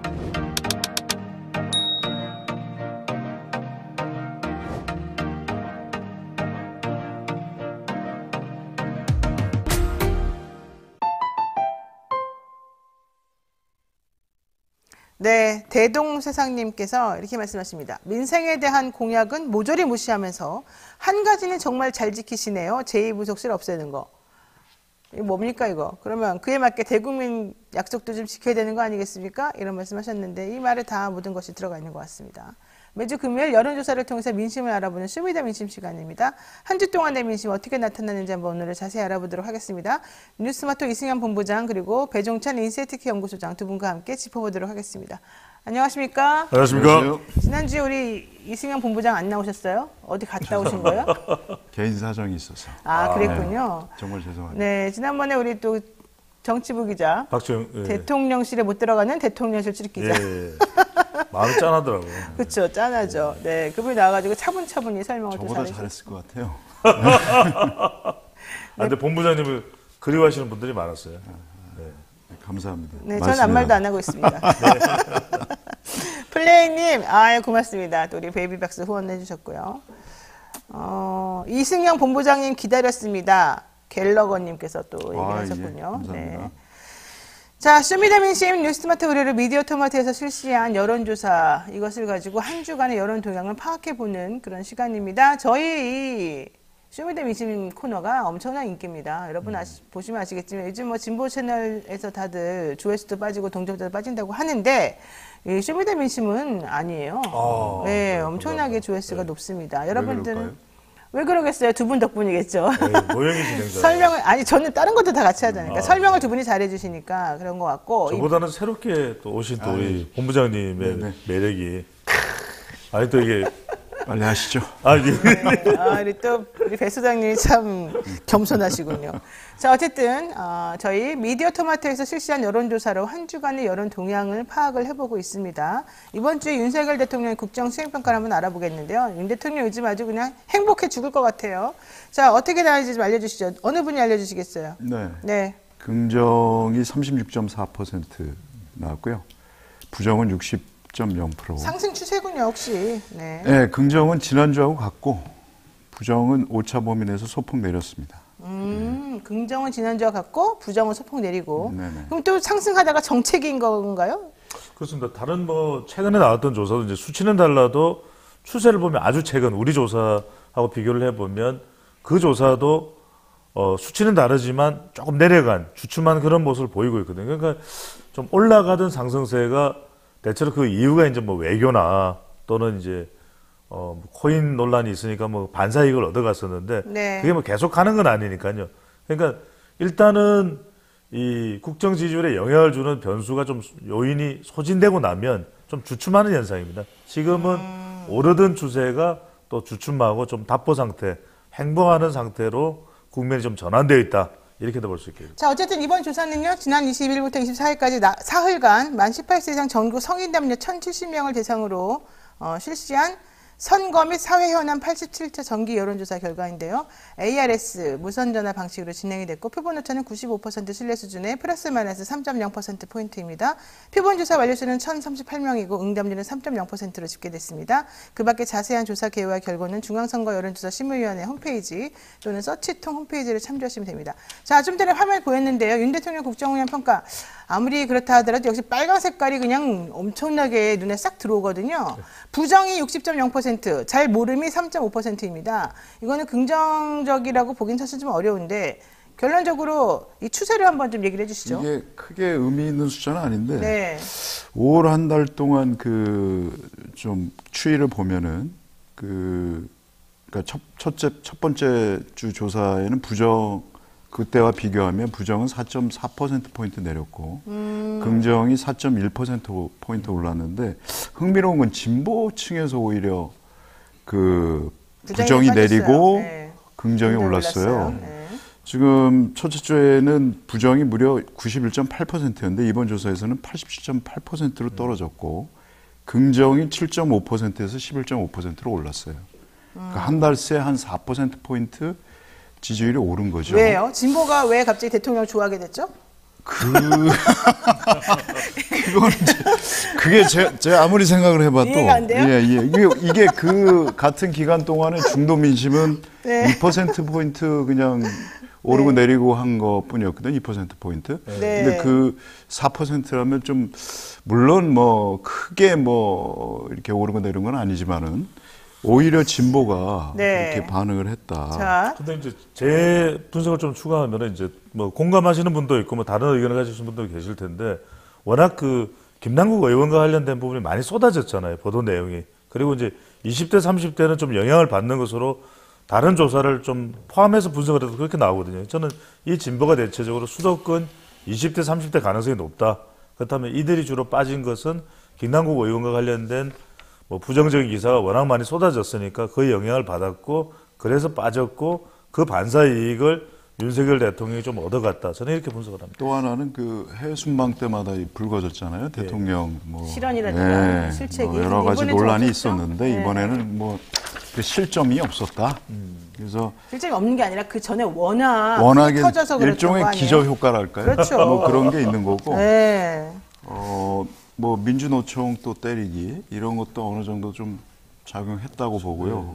아직까지도 우리 시민들이 볼 때는 일부 그 특히 귀족노조에 대한 어떤 반감이 있거든요. 민주노총을 기존노조라고 불리는 것에 대해서 저는 정말 반대합니다. 네. 근데 근데 되게 잘못된 그런 표현이죠. 이미지가 있어요. 네, 그 이미지도 본부장님 말씀대로 영향을 미쳤는데 저는 기본적으로는 굉장히 집회에 대한 이 불편함에 대한 부분이 좀 작동이 된 것 같아요. 중도에게는. 네. 그러니까 이제 왜 이렇게 집회에 노숙하냐 이렇게 이제 불편함을 강조해 버리면 그게 또 그 부분을 또 더 강하게 또 받아들이거든요. 그런 동조하는 영향이 분들이 계실 거예요. 자, 중도층에서는 긍정이 32.7%, 부정이 61.4%로 나왔습니다. 결국 중도층이 이 대통령에 대한 지지율하고 좀 비슷하게 나타났다고 예. 보여지는데 네. 저는 중소기업 중앙회에서 나온 설문조사를 보고 제가 깜짝 놀랐잖아요. 77.6%가 맞습니다. 네. 대통령의 정책을 지지한다, 긍정적으로 생각한다. 근데 이유가 뭐냐 물어봤더니 69시간 노동제 허용, 그 다음에 또 뭐 어쩌고저쩌고 이렇게 나오던데 왜 그러는 겁니까, 그거는? 그러니까 일단 이 조사를 국정 지지율로 받아들이면 안 될 것 같아요. 근데 우리 대통령이 이게 진정한 지지율이다. 기뻐했잖아요. 제가 왜 자꾸 웃음이 나오는지 모르겠는데 대통령이 지지도 신경 안 쓴다고 하면서 엄청 신경 쓴 거지. 신경을 쓰나 봐요. 네, 너무 기쁜 거지. 지지율 가지고 윤석열 대통령이 이렇게 만면에 미소를 짓고 웃음을 띠는 것도 영상으로 처음 봤는데 너무 기뻐하다니까, 얼굴이. 77.6. 근데 이런 지지율은 역대 정말 몇몇 대통령에게나 있었던 일인데 임기 초반에. 근데 이 77.6은 이 보고서를 제가 실제로 봤습니다. 중소기업 중앙에 들어가면 보고서가 올라와 있는데 첫 번째 결과 보고서의 첫 번째가 이제 정책 만족도거든요. 그게 77.6인데 그 정책들이 대체적으로 중소기업 쪽에서 만족할 수밖에 없는 300여 개 기업 정도 그런 조사의 문항이거든요. 그러니까 이건 국정 지지율이 아니에요. 그러니까 77.6이 국정 지지율로 그러니까, 그래서 뭘 잘했냐고 제가 봤더니 69시간 노동 허용해 주는 거 하고 그 노동 관련된 게 그다음에 나옵니다. 유연성. 주식을 통해서 중소기업의 주식을 상속세 증여세 없이 물려주게 만든 그런 거. 물론 지금 현재 그 법이 통과가 된 건지 안 된 건지 모르지만 아직 안 되지 않았습니까? 근데 어쨌든 그런 제안과 이런 걸 해준 것만으로도 고맙다 이런 건가 봐요. 근데 현실적으로 그러면 중소기업들이 살기 편해지고 좋아졌느냐? 아니거든요. 왜 이렇게 사람들이 아부한 거 아니에요, 솔직히? 대통령 마음이 좀 드러난 것 같아요. 70%를 원한다. 지금과 반대. 예, 지금과 반대되는. 대통령에게 선물을 갖다 준 것 같아요. 우리 중소기업 중앙회 회장께서. 자, 얘기를 해보겠습니다. 지난주에 2박 3일로 진행된 G7 주요 7개국 정상회의 일정에 대한 평가도 있었는데요. 긍정평가가 42.7%, 부정평가가 53.4%였습니다. 근데 솔직히 저는 이 질문은 이해가 안 가요. G7에서 정상회의 일정 평가할 만한 게 뭐가 있어요? 거기 가면 당연히 그냥 국가들하고 한마디씩 하는 거고 뭐 이런 것밖에 더 있나요? 이걸 왜 물어봐가지고 긍정평가 높은 것처럼 하죠? 근데 보통 그렇잖아요. 우리 국민들이 뭐 어느 나라도 마찬가지겠습니다. 우리나라를 대표해서 가는 대통령을 응원하는 마음은 있거든요. 그래서 그게 어느 정도 작용했다고 보고요. 그동안 뭐 하도 못해가지고 그거를 못 찾아 먹은 거지 사실은. 근데 아까도 말씀드렸다시피 뭐 이번엔 별 실수가 없었고, 예. 딱히 뭐 성과라고 볼 것도 없는데. 이게 일종의 그 외교의 상징 효과입니다. 그러니까 외교의 상징 효과라는 것이 대통령에 대해서 뚜렷한 이제 평가 기준이 없는 또 응답자들도 있거든요. 그런 경우에는 눈에 쏙 들어오는 그런 장면들이 이제 평가하는데 영향을 미치겠죠. 대표적인 게 굉장히 조연 효과도 있습니다. 그러니까 대통령도 대통령이지만 지스탱 트리더 총리 굉장히 멋있는 사람이잖아요. 또 한국에 왔죠. 화면에 계속 노출되죠. 올라프 숄츠 또 독일 총리도 등장하죠. 그러니까 수많은 그런 관련된 인물들에 주목할 수밖에 없는 효과가 또 하나 이제 위령비에 가는 그 상징적 효과. 근데 그게 방송이 많이 되니까 외교는 방금 전에 이성희 본부장께서 말씀하셨던 대로 이게 뭐 여야로 평가가 되지 않는 것도 있거든요. 그러니까 역대 대통령도 그렇고 미국 대통령이 그런 이야기 한대요. 비행기에서 내리기 싫다. 비행기에서 내리는 순간 막 국내 뉴스를 막 난리가 나잖아요.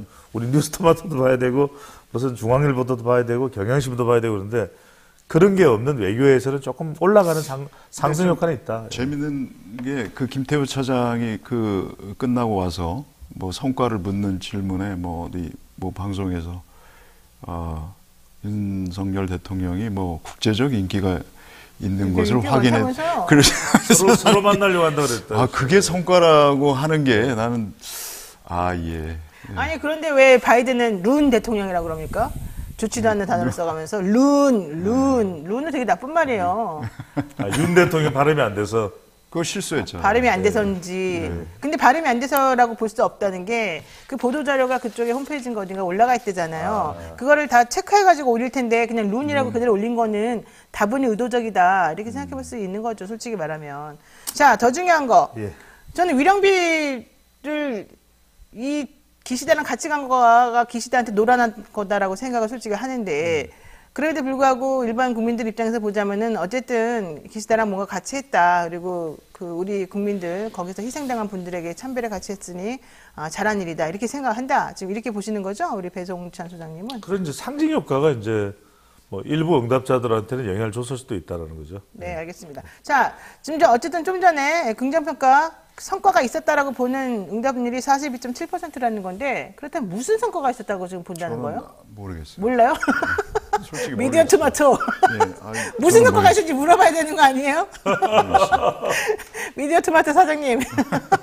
제가 말씀드리면 본부장님께서 곤란하실 수도 있으니까 이게 우리 토마토 이분한테 조사는 물어보면 곤란하구나. 토마토 조사는 자동응답 조사라서 자동응답 조사는 주관식으로 이유를 물어보기 좀 힘듭니다. 그게 불가능. 주관식으로 하는 게 아니죠. 거기다가 문항을 넣어갖고 1번 뭐 2번 뭐 이렇게 물어봤어요. 그 질문만은 안 하길 바랬는데. 그걸 어떻게 안 해?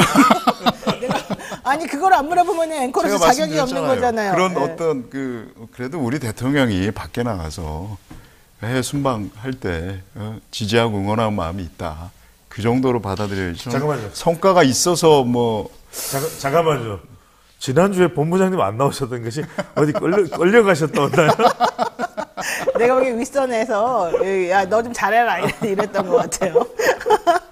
자, 지난주 G7 정상회의 끝난 직후에 우리 정부가 일본 정부 후쿠시마 오염수 방류 관련한 사찰단을 파견을 했습니다. 관련 조사를 보면서 이제 얘기를 한번 해봐야 될 것 같은데 자료 화면을 보시면요. 오염수 한국 시찰단의 신뢰성을 평가하는 부분에서 신뢰 못한다는 의견이 61.7%잖아요. 자, 신뢰는 34.1%. 이거 어떻게 보시나요? 그러니까 이 시찰단은 보낸 게 패착이에요. 일단 뭐 시찰단이 가든 안 가든 일본 정부는 방류를 할 거라고 보고요. 그러니까 가서 들러리 서주고 명분 쌓기용으로 간 거 아니냐. 이제 그런 시각 때문에 이런 여론조사 결과가 나온 것 같고 일종의 이제 일본 퍼주기 제2탄이다. 제가 볼 땐 그렇습니다. 1탄이 제3자 변제 강제 징용 관련해서 그거였고 2탄이 이렇게 수순으로 일본이 원하는 그림대로 가는 거 이러면서 이제 농수산물 또 수입도 요구하겠죠. 이 일련의 과정들이 다 그런 거에서 비롯된 거 아니야. 그래서 민심도 그걸 알고 이렇게 신뢰하지 않는다라고 보는 게 아니라 딱 가서 활동하는 거 보셨잖아요. 숨바꼭질식으로 하고. 그렇죠. 뭐 어떤 얘기도 하지 않고 누가 어떻게 갔는지도 모르고 물론 과학자들이 많이 뭐 가셨다고 하는데 글쎄요. 뭐 그런다고 해서 뭐 일본이 방류할 거 안 할 것도 아니고 뭐 좀 그렇습니다. 이게. 자, 어쨌든 환경단체에서 설문을 했어요. 후쿠시마 오염수 방류에 대해서 어떻게 생각하냐. 85% 정도가 반대한다. 이렇게 지금 얘기를 했지 않습니까? 환경운동연합. 네, 85.4%가 반대한다. 찬성한다는 그것도 10.8. 중요하고 한국 원자력 연구원장이 오염수 마시면 안 된다 마시면 안 그랬잖아요. 된다. 그 이야기는 방류하지 말라는 의견하고 이제 연결될 수 있는데 중요한 건 지금 우리 미디어 토마토 조사를 보면 신뢰 못함이 61.7인데 수치는 조금 다르지만 이 찬성과 반대로 시찰단에 대해서 신뢰한다, 신뢰하지 못한다의 이 응답의 패턴 자체는 최근에 나왔던 MBS 여론조사하고도 거의 비슷합니다. 네. 그래서 무슨 말씀을 드리냐면 결국 지금 후쿠시마 시찰단에 대해서 신뢰하는 것이 거의 국민의힘 지지층, 보수층 정도만 가 있고 중도층까지도 신뢰 못함으로 와 있거든요. 그러니까 네. 결국 중도나 무당층이나 MZ세대가 신뢰하지 못하는 이유는 뭐냐면 이게 과학적 측정의 문제가 아니다. 왜냐하면 심리적으로 불안한 것에 대해서 어떤 식으로 정부가 태도를 취하느냐 이게 중요한데 오늘이 운명의 날입니다. 유국희 시찰단장이 오늘 나오는데 무슨 이야기를 할까? 저는 이 이야기가 주말 내내 도배가 될 거고 다음 주에도 계속 될 거거든요. 그래서 저는 중요한 게 과학적 측정이나 6월에 나오는 IAEA 보고서보다 더 중요한 건 우리 정부가 국민들에 대해서 어떤 커뮤니케이션 수단을 동원하느냐 이게 핵심인 거죠. 예, 나중에 네. 그 실제로 방류했을 경우에 우리 정부가 취할 수 있는 조치가 별로 없어요. 네. 이게 국제적으로 가서 뭐 해양재판소나 뭐 이런데 뭐 이의를 제기하거나 항의하거나 뭐 하는 건데 이미 명분을 쌓는데 도움을 줬기 때문에 그렇잖아요. 우리 노 변호사님 아시잖아요. 재판이라는 게. 이게 이미 걔네들은 이걸 증거로 갖고 있을 거라고요. 네, 맞습니다. 자, 바다와 인접한 곳은 어떻게 생각하고 있을까요? 강원과 제주 지역 그리고 PK 지역에서 어떻게 생각하는지를 이제 물어봤더니 강원, 제주는 이 시찰단의 이 시찰 보고 관련해서 신뢰하지 않는다 이런 응답이 70.7%였고요. 신뢰한다는 27.1%잖아요. 부산, 울산, 경남에서도 신뢰하지 않는 데가 54.4%라고 하는데 이 강원, 제주가 네. 상당히 어떻게 보면 보수적인 지역이거든요. 근데 저는 강원, 제주를 왜 묶었죠? 제주하고 강원은 원래 성향이 다르잖아요. 숫자가 작아서 그냥 통계적으로 그냥 묶어버렸어요. 그렇지만 제주하고 강원은 성향이 완전히 다른 걸로 내가 알고 있는데. 따로 떼어놓으려면은 샘플 수를 훨씬 더 많이 해야 되거든요. 네. 미디어 토마토가 이렇게 잘못하고 있군요. 아니, 아니 그렇잖아요. 강원하고 아니 내가 객관적으로 말해줘야지. 강원하고 제주는 성향이 다르잖아요. 5,000명 조사하면 따로 뗄 수 있습니다. 5,000명 조사하면. 네, 이렇게 샘플링이 작을 때는 따로 뗄 수가 없군요. 그렇다고 왜 강원, 제주를 묶지? 이상한데. 지금 그 알겠어요. 현지에 그 어민들은 물론이고 그 양식하시는 분들이라든지 유통업자 또 지금 자영업자들까지 모두 지금 분위기가 심상치가 않습니다. 이미 그 이르면 7월에 방류한다는 소식에 대책 마련이 지금 벌써 부심 중이고 일부 그 수산업 쪽에 종사하신 분들은 올라와서 집회를 하겠다 이런 뭐 예고가 돼 있는 상태고 재밌는 거는 요즘 벌써 그 소금 사재기 얘기가 2배 들려요. 올랐대요, 값이. 네. 큰일 났어요. 이게 지금. 방류되면은 이 국산 소금 이제 어떡하냐 이런 알래스카 걱정. 소금으로 얻어와야 돼 우리가. 이게 지금 어류에만 단순히 생선이나 이게 해당되는 게 아니고 김이나 뭐 굴 뭐 각종 해산물에 다 해당되기 때문에 우리 이 피해를 다 우리가 고스란히 입게 된다는 거거든요. 그러니까요. 자, 후쿠시마 오염수가 방류된다면 수산물 소비에 변화가 있을지 우리 물어보지 않았습니까, 배 소장님? 네. 네. 이게 무슨 말씀이냐면은 사람들이 일단 수치를 설명해 그렇죠. 주시고. 수치부터 말씀드리면 수산물 소비를 줄이겠다가 64.2%입니다. 우와. 그 다음에 큰 변화가 없다가 26.2, 늘리겠다가 44.8이니까. 야, 늘린다는 사람들은 도대체 뭐예요? 예, 그러니까 오염수가 방류되는데 왜 앞서의 늘려요? 시찰단의 신뢰 여부하고 거의 비슷합니다. 근데 이제 거의 비슷한 패턴으로 갈 거예요. 중간에 이제 커뮤니케이션에 대한 이 파격적인 설득력이 보장되지 않으면 이건 뭐냐면 첫 번째로는 이게 IAEA 보고서가 6월 초에 나올 것이 지금 대체로 예상되는 거는 방류해도 된다. 이 보고서가 나올 가능성이 높다는 거. 그러면 7월 달, 8월 달에 방류하게 되면 이게 과학적 측정된 결과가 있다 하더라도 심리적 불안을 해소할 수가 없다. 두 번째가 이제 경제적 타격이에요. 뭐냐면 후쿠시마 수산물을 못 들어오게 해야 된다. 그런 여론이 비등하면 들여오기 쉽지 않을 겁니다. 근데 문제는 뭐냐? 우리 수산물을 소비 안 한다는 거죠. 남해에서 생산되고 또 해남에서 생산되고 또 진도 앞바다에서 생산된 것도 이거 찜찜해. 그러니까 뭐냐면 보수 70대 할아버지입니다. 아니 뭐 이거 오염수 가지고 또 자꾸 괴담을 만들고 그래. 그러면서 그럼 손주께 이 고등어 이거 쪄서 어떻게 입에다가 살 발라 주실 거예요? 그러면 그런 걸 나한테 묻지 마. 이렇게 돼버린단 말이에요. 그러니까 정작 행동으로 하라. 연기가 완전 메소드급 아니었습니까? 행동으로 하라. 지금 연기하신 거예요? 하라 그러면은 뭘 했는지 모르겠어요. 굉장히 힘든 상태가 된다는 거죠. 알겠습니다. 이게 우리가 식당 가면 원산지 표시 다 하잖아요. 예. 원래 국내산을 선호를 했단 말이죠. 이제는 그 풍경이 바뀔까봐. 이제는 노르웨이산 고등어만 먹어야 돼요. 오로지 노르웨이산이네. 노르웨이산 좀 머니까. 예. 야, 진짜. 연어도 이제 노르웨이. 알래스카죠. 근데 알래스카도 안심할 수 없어요. 왜냐면 이게 태평양 환조산대로 해서 이렇게 해류가 돌기 때문에. 근데 이게 되게 위험한 게요. 여러분들 심리학 그 분야에서 학습 심리라고 하는 게 사실 이제 중요한 분야인데 사람들이 어떤 음식을 먹냐 안 먹느냐 이거는요.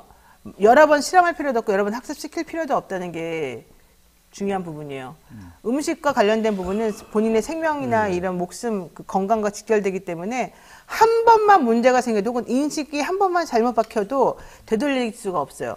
이 후쿠시마산 오염수가 방류되면 오염수가 방류가 돼서 그 안에 쌓인다는데 알프스라고 하는 그런 이 시설도 사실은 다 완벽한 게 아니고 엉터리라고 얘기 나오는 상황이면 그렇게 걸러지지도 않은 물들이 그냥 막 바닷속에 다 퍼져서 나간다 그러면 우리는 거기서 나오는 음식을 마음 놓고 먹을 수가 없어요. 그렇기 때문에 이번에 이 수산물 소비의 변화가 있는지에 대해서 당연히 64.2%가 나 줄이겠다라고 할 수밖에 없는 구조가 되는 거죠. 그런데 아까 말씀드린 그 강원하고 제주에서 수산물 소비를 늘린다라는 응답이 하나도 안 나왔고 한국 시찰단은 매우 신뢰한다도 역시 하나도 응답한 사람이 없었다는 얘기거든요. 이 얘기는 지금 국민들이 우리들이 생각하는 것보다 훨씬 더 많이 이 상황에 대해서 우려하고 있다. 본인이 체감하는 것보다 훨씬 더 많이 걱정하고 있고 두려워하고 있다. 이거밖에 사실 안 되는 겁니다. 그렇죠. 네. 아마 다른 우리가 어차피 바다에 다 인접한 나라이기 때문에 삼면이 바다이기 때문에 네. 강원 제주처럼 그렇게 갈 것 같아요. 계속해서. 우리 이제 바다 해수욕도 안 하겠네. 그렇죠? 매우 그런 위험하죠. 심리적인 불안감이 생길 수가 있는 거죠. 그러니까 맞습니다. 거듭 말씀드리지만 이제 이 일본은 계속해서 ASDL인가요? 무슨 그 정화 방법으로 정화했다고 그러는데 거듭 말씀드리지만 이게 과학적 측정 가지고 해결될 수 있는 문제가 아니에요. 2008년에 강우병도 그렇고 저는 그래서 얼마나 이 심리적 접근, 심리적 불안을 해소할 수 있는 설득력 있는 커뮤니케이션이 필요하다는 말씀 드리는 거죠. 자, 정당 지지도 살펴보겠습니다. 민주당이 45.2%, 국민의힘이 35.2%, 정의당이 3.1%라고 하는데 이거는 어떻게 봐야 됩니까?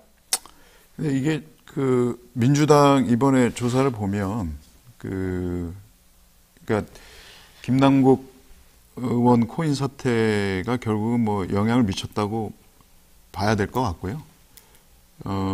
근데 45.2%면은 높은 거 아니에요? 예. 근데 그러니까 김남국 의원 사태가 영향을 미쳤다고요? 계속해서 약간 떨어져 오는 상황이거든요. 5월 첫째 주에 비하면 49%까지 갔다가 지금 한 4%포인트 빠졌고 네. 뭐 국민의힘이 그 반사이익을 얻지는 않았습니다. 네. 사실 그거에 대해서.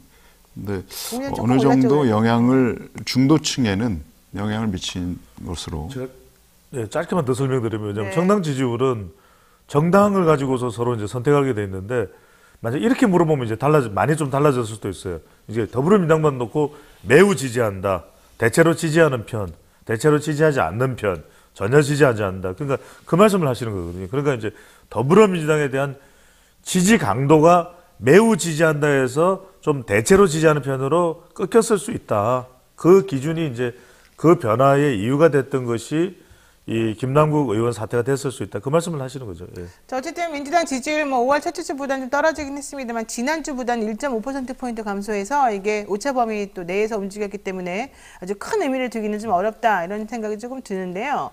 자, 민주당이 김남국 의원을 윤리위에 제소를 했는데 제명해야 된다라고 하는 의견이 52.7%, 제명해서는 안 된다가 33.5%, 잘 모르겠다가 13.8%로 나왔어요. 예. 이건 어떻게 보세요?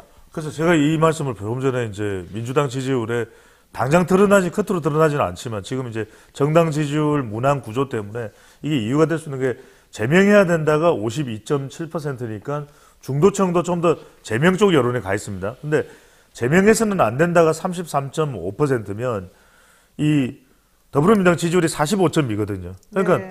산술적으로 보더라도 대략 한 약 10%, 물론 10% 정도가 민주당 지지층도 제명해야 한다는 의견 쪽에 가 있을 가능성이 있는 겁니다. 아니 그런데 네. 지금 뭐가 나왔다고 제명해야 된다 이런 얘기가 나오는지 제가 이해가 안 가는 게 보세요. 위믹스 코인 때문에 60억 원어치 뭐 이상을 보유하고 있었다라고 김남국 의원에 대해서 얘기가 됐던 위믹스 그렇죠. 코인이요. 그거 얘기하면서 사람들이 뭐라 그랬어요? 그 위메디에서 뭔가 로비해가지고 일부러 그렇게 많이 에어드롭 사가지고 뭔가 했다 뭐 이런 얘기였잖아요. 예. 뭐 공짜로 좀 받아가지고 예. 이렇게 했다. 근데 국회에서 어제 사무처장인가 그 사람이 지금 자료를 공개했잖아요. 김남국 의원을 위메디 사람이 방문한 역사가 없어요. 그 국회에 들어와서 그 위메디 사람이 방문한 사람은 오히려 국민의힘 허은하 의원, 뭐 이런 사람들이잖아요. 윤창현 의원 이런 분들. 근데 나머지 분들은 뭐 한두 번씩 그냥 잠깐 방문했던 사람들인 거고. 그렇다면은 실질적으로 무슨 뭐 코인과 관련해서 로비가 있었느니 이해충돌이 문제가 있었느니 이런 말 한 거 자체가 잘못됐다는 얘기잖아요. 근데 그러니까 뭘 제명을 해야 돼요? 그러니까 민심은 네. 어떤 그런 팩트나 이런 거보다는 프레임에 좀 집중하는 것 같아요. 그러니까 김남국 의원이 평소 보여줬던 어떤 이미지나 이런 것들, 어떤 서민 이미지, 근데 이런 거에 대해서 실망한 어떤 민심이 있는 것 같고. 그렇다고 해서 제명까지 얘기를 한다고요? 그러니까 제명을 해야 민주당이 산다 또 이렇게 생각하는 민심이 또 있는 거고 그런 게 작용했다고 저는 보입니다. 그건 너무 심한 거 아닌가? 지금 이번에 보면은 민주당 핵심 지지층이 40대인데 네. 40대를 제외하고는 모든 연령층에서 제명해야 한다가 높았거든요. 그러니까 그런 민심, 그러니까 말하자면 선당 후사 같은 본부장님 개인적으로 어떻게 생각하세요? 솔직히 왜 밝혀보죠. 개인적으로 왜 개인 의견을 왜 물어봐요 저기서 아니, 여론조사 지금 하는데 왜 지표가 되니까 물어보는 거 나는 본부장님 나오시기 전에까지 저는 매번 개인 의견을 이야기했었어야 돼요. 나는 제명해서는 안 된다는 입장이에요. 왜냐하면 지금 나온 게 한 개도 없는데 이렇게 한 사람을 이렇게 사주를 몰아넣고 특히 김남국 의원이 정청래 의원하고 얘기했대잖아요. 나 극단적 선택한 사람들을 알겠다. 게다가 지난번에 탈당한 이후에 사실은 이 사람이 지금 안 나타나고 있는데 너무 힘들다는 겁니다. 이 지금 마녀 사냥하듯이 한 사람을 이렇게 몰아넣고 아니 본인이 검소하게 사는 거 맞는데 검소하게 산다고 얘기했다고 너는 왜 검소한 놈이 돈이 많냐? 이거 지금 이 논리잖아요. 이거 가지고 제명해야 된다고요, 국회의원은? 야, 나는 진짜 너무 질리네. 그러니까 결국에는 본인도 개인 생각 말해봐요. 결국에는 이게 아니, 그렇잖아요. 공평하게 해야지. 개인 생각 얘기해 주세요, 두 분 다. 시간이 다 되지 않았나요? 아니요, 아직 많아요. 내 개인 생각 말해줬잖아요. 오늘 좀 일찍 나가야 되는데. 알았어요. 내가 또 패널들을 괴롭히고 싶지는 않으니까. 자, 저희 그런데 개인 생각이 중요한 게 아니고 저희는 민심을 말씀을 드리는 거니까. 예. 네. 아미리다님, 노병 화이팅! 맞아요. 준학리님, 노병 게스트가 너무 이상해요. 자, 어쨌든. 다음 주부터 못 나오겠어요. 아이고, 그러면 안 됩니다. 제가 잘못했습니다. 자, 어쨌든 중요한 거, 아까 말씀하시려다 말았던 거 빨리 해보세요, 이제. 다 했습니다. 다 했어요? 자, 그런데 국민의힘 별다른 이슈가 보이지 않는데 어부지리로 지금 5월 첫째 주 31.1%에서 30% 중반까지 지지율이 상승했는데 저는 이게 바로 김남국 의원 같은 사람들을 계속 공격하고 자기네들이 오히려 더 문제가 있는 거를 덮으려고 하다가 이런 식으로 프레임을 잘 짜가지고 사람들을 왜곡하고 이런 거 아닌가 생각이 솔직히 들거든요. 그럼 민주당은 여기에 대해서 좀 제대로 반응하고 대응하고 이래야 되는 거 아니에요? 민주당이 대응할 거는 저는 볼 때는 지금 일단 가장 중요한 건 후쿠시마 오염수 방류라고 생각을 해요. 네. 거기에 대해서 더 집중을 해야 되지 않을까. 거기에 일일이 김남국 의원 그걸 가지고 일일이 대응하다가는 그 프레임에 오히려 같이 김남국 의원 거를 대응할 필요가 없다는 거고 내지는 이 잘못된 왜곡된 프레임에 자꾸 끌려 들어갈 필요가 없다는 얘기고 그렇죠. 민주당은 왜 사람이 그렇게 많은데도 불구하고 하나도 뭐 이루는 게 없냐는 게 질문이에요. 예, 솔직히 말하면. 대답을 하시라고요. 그러니까 저는 후쿠시마 오염수 방류에 좀 집중해야 된다. 지금부터라도. 그러니까 후쿠시마 그렇게 오염수 봐요. 방류 어떻게 집중할까요, 그러면? 그러니까 소용이 뭐- 없잖아요, 말을 해도. 지금 계속 시찰단 할 때도 보면은 민주당은 뭐 그냥 이재명 대표만 나서서 얘기를 하고 뭐 그냥 끝나고 이런 게 지금 되고 있는데 좀 합심해서 뭐 예를 들면 지역구들이 다 그쪽 아닙니까? 민주당 많을 거 아니에요? 예를 들면 2년 전에는 국민의힘이 반대 성명까지 냈어요. 후쿠시마 오염수 방류하면 안 된다고.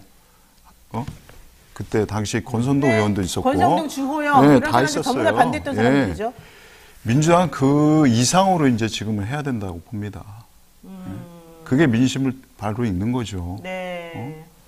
자, 지금 뭐 패널들이 왜 대답 안 하냐고 나무라시는 분들 많은데 그건 제가 이제 일부러 이 두 분 괴롭히려고 한 거고 원래 패널들은 그렇게 구체적이고 정확한 얘기 잘 안 말합니다. 보내버리시네. 아니 우리 여러분들이 좀 답답해 하니까 내가 저도 여러분들한테. 개인적인 생각이 있지만 이런 방송에서는 말씀드린 건 좀 네, 맞아요. 원래 패널들은 그렇게 사실 패널들이 의견을 말하고 사회자는 안 말하는 게 원래 맞는 건데 우리 거꾸로 지금 하고 있습니다만은.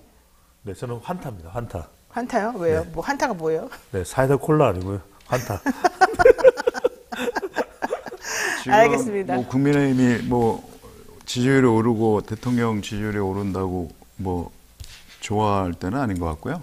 이 후쿠시마 오염수 방류는 정말 큰 이슈입니다. 그렇죠, 네. 맞습니다. 올해 네. 어떻게 이걸 좌우할 내년 총선까지도 좌우할 이슈이기 때문에 민주당도 적극 대응을 해야 된다고 봅니다. 저는 이 후쿠시마 오염수 방류 사태가 사실은 문제라고 지금 벌써 대통령실이 인식을 한 것 같아요. 왜냐하면 대통령실에서 어젠가 그젠가 발표를 했잖아요.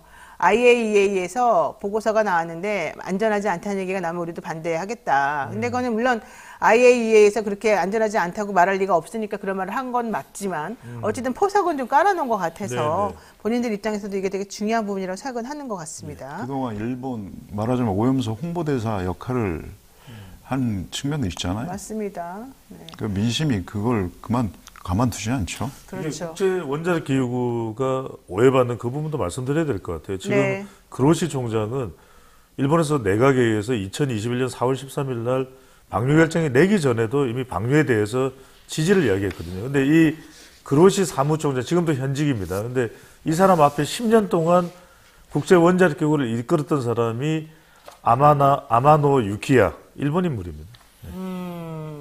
아유, 정말 IAEA도 정말 나는 국제 기구들이 다 돈 가지고 이렇게 움직이는 건 내가 솔직히 많이 봤지만 이번은 우리 먹고 사는 문제에다가 건강과 직결된 부분인데 너무 나쁜 것 같습니다.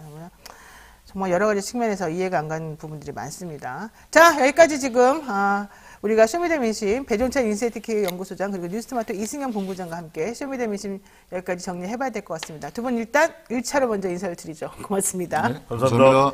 자, 다시 또 연결해서 하겠습니다. 쇼미더 영심 시간입니다. 매주 금요일 영친이와의 소통을 위해서, 영친이가 뭔지 아시죠? 영희 친구들입니다. 영친이와 소통을 위해서 특별히 마련한 코너 쇼미더 영심 시간입니다. 자, 지난주 커뮤니티 설문조사 결과 살펴보고요. 여러분들의 또 신박한 댓글도 소개해드리는 시간이죠. 저희가 커뮤니티를 통해 한 조사는 전혀 신뢰롭지 않습니다. 이 점 유의해 주시고요. 재미로 한번 들어봐 주시겠습니다. 자, 이번 커뮤니티 설문조사 주제는 여러분이 생각하는 역대 가장 최악의 대통령은 누굽니까? 이런 질문이었습니다. 22,000분이 넘는 분들이 설문조사에 참여를 해주셨습니다. 결과를 한번 들어볼까요, 배 소장님? 네, 뉴스인사이다에서 이제 역대 최악의 대통령을 물어봤습니다. 자, 1위가 누구일까요? 일단 그 질문도 좀 읽어봐주세요. 질문 드릴까요? 네. 네, 5월은 대통령과 인연이 많은 달입니다. 윤석열 문재인 대통령이 취임했고 5월 23일은 노무현 전 대통령의 서거일이기도 합니다. 역대 대통령 5명 가운데 최악의 대통령을 꼽는다면 댓글로 또 의견도 남겨주시면 쇼미더 영심에서 소개할 예정인데요. 자, 이 결과입니다. 네. 두둥둥둥. 네. 두두두두두두. 둥. 네. 네, 이명박 전 대통령이 82%로 압도적 1위. 여기에 윤석열 좋은 대통령은 건 아닌데. 아니 윤석열 대통령은 왜 없어요? 역대라서? 역대 야, 대통령이고요. 이거는 좀 너무 편파적이다. 질문이 네. 잘못됐어요. 두 번째는 너무 차이가 많이 납니다. 대답을 안 하네. 8%의 박근혜 대통령. 네. 그 다음에 문재인 대통령이 포함되어 있네요. 문재인 대통령이 4%, 노무현 김대중 대통령이 3%를 차지했습니다. 그러니까 역대 대통령 중에서 잘못한 사람이 최악이 누구냐? 이명박이다. 자, 어떻게 해서 이런 얘기가 나왔는지 한번 볼까요? 네, 챔피언은 링밖에라는 의견 나라라 메뚜기님이 달아주셨는데 그래서 댓글을 챔피언은 링 밖에서 기다리고 기다리고? 있다. 누굴까요, 그 사람이? 타이틀에 챔피언은 링 밖에서 기다리고 네. 타이틀에 도전할 인물을 뽑는 셈이군.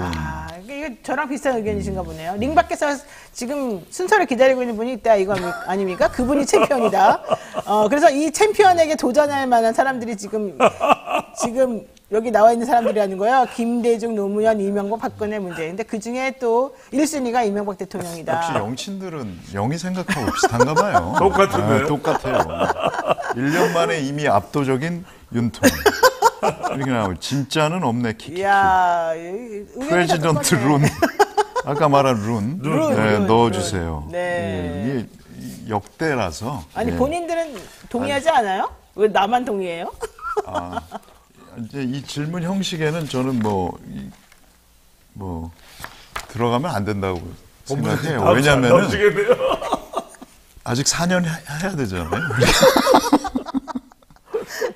여러분 이해를 좀 부탁드리겠습니다. 오늘 이 시간 뉴스먼터가 많이 지금 나네. 힘들어. 진땀이 나네, 진땀. 뉴스먼터가 힘들어. 그 다음 의견이 더 재밌습니다. 네, 그다음 투표 못합니다. 여기 이제 투표 못합니다인데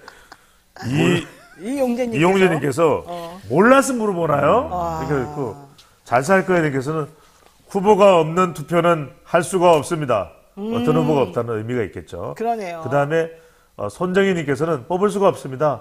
복이 없는 윤 씨가 너무 압도적 1위여서. 야, 여기 또 좋아요가 맞습니다가 77명이야. 와, 그다음 대단한데요? 카사르님께서는 윤석열은 왜 없지? 가는 대통령이 걔는 아니지. 대통령이 아니지. 네. 걔는. 임세현 전 부대변인과 같은 의견입니다. 자, 이승현님께서는 네. 윤석열이 대통령이었나요? 그래서 빠진 거군요. 나도 인정은 못하지. 의견이 다 비슷한데 비교 불가 의견도 있군요. 네. 네. 옌하 하트님. 그래도 그네 언니는 아무것도 안 했잖아.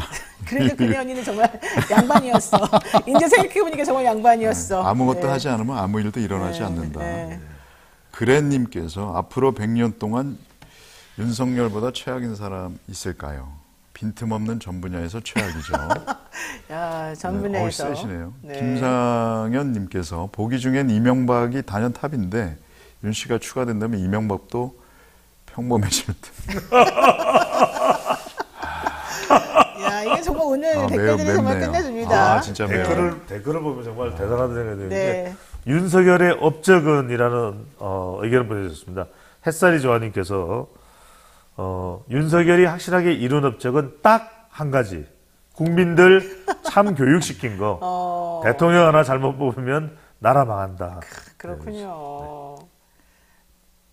또 읽어주세요. 기타 베스트 댓글. 네. 네, 나는 경북 좌파다. 경북자. 하느님 강남 좌파는 들어갔는데 예. 경북 좌파다. 그냥 다 최악임. 어이 다 최악이라고요? 네, 자, 하나씩 번갈아 가면서 예, 해주세요. 김힐러리님께서 전직 대통령을 사면 금지법, 보석 금지, 가석방 금지법 만들어서 깝신거리고 제발 청계천 같은데 겨 나오지 않은 나라, 좋은 나라 됐으면.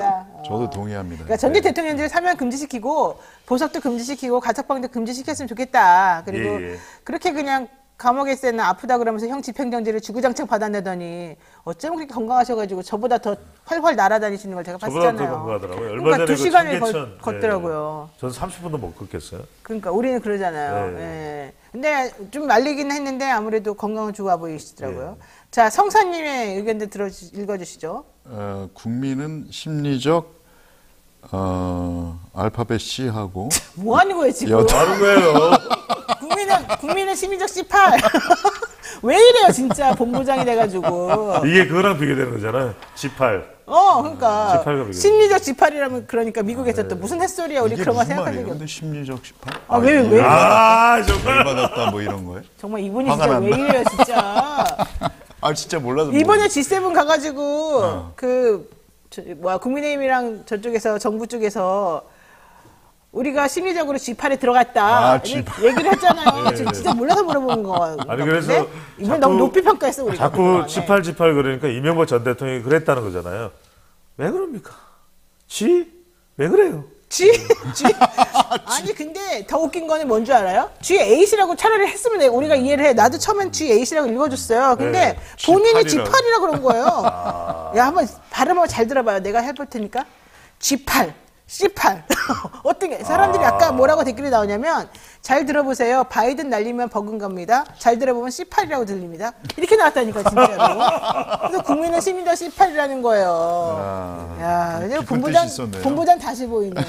이분이 예전에 이러지 않았거든요. 제가 그래서 본부장 당시 떼쳤잖아요. 그게 떼고 낫겠네. 소장이 됐잖아요. 그렇다고 해서 이분을 소장시킬 수는 없는데 조심하세요. 아니 아이고야. 자꾸 본부장님 이런 식으로 나오시면 턱수염을 다 깎는 거예요. 그러니까 턱수염을 왜 기르시면서 왜 그러는 거예요. 자, 배동원님께서 노변 너무 나가는 것 같네요. 이분은 또 왜 이러는 거예요 갑자기 나한테. 자, 오늘 여기까지 해야 될 것 같습니다. 자, 국민은 해피수님께서 심리적 G8, 국민은 현실적 18. 네, 이렇게 말씀하셨습니다. 저는 조만간에 랩송으로 나올 것 같아요. 그럴까요? 또 백자님께서 랩을 또 만드실지도 모르겠군요. 네, 강아지님께서 본부장 제대로 읽지도 못했네. 출연금지를 시켜야 되는 거 아닐까요? 자, 여기까지 해야 될 것 같습니다. 고려하겠습니다. 오늘 우리가 좀 재밌으라고 제가 좀 약간 오버해서 말씀드렸는데 또 저를 걱정하시는 분들께서 노예 그만해라 이런 얘기 좀 하고 계십니다. 네, 여기까지 정리를 해야 될 것 같고요. 오늘 또 한 주간의 마지막 날인데 좀 정리하시고 행복한 날 보내시고 여러분들도 모두 힐링하시고 기쁘게 살았으면 좋겠다라는 생각합니다. 자, 두 분 오늘 고생 많으셨습니다. 네, 감사합니다. 노영의 뉴스 인사이다. 오늘 저희 여기까지 준비했고요. 우리 월요일 날 못 만나요. 영친 여러분, 월요일 날 우리 대체 공휴일 아닙니까? 네, 우리 대체 공휴일 날에는 뉴스토마토가 빨간 날이어서 방송 안 합니다. 근데 우리 작가가 여기다가 우리 월요일 아침에 또 만나요라고 써놨네. 참. 뭐 여러 가지로 오늘 힘든 날이네. 자, 여러분 모두 황금 연휴 잘 보내시고요. 네. 자, 또 저는 다음 주 화요일 날 뵙겠습니다. 고맙습니다.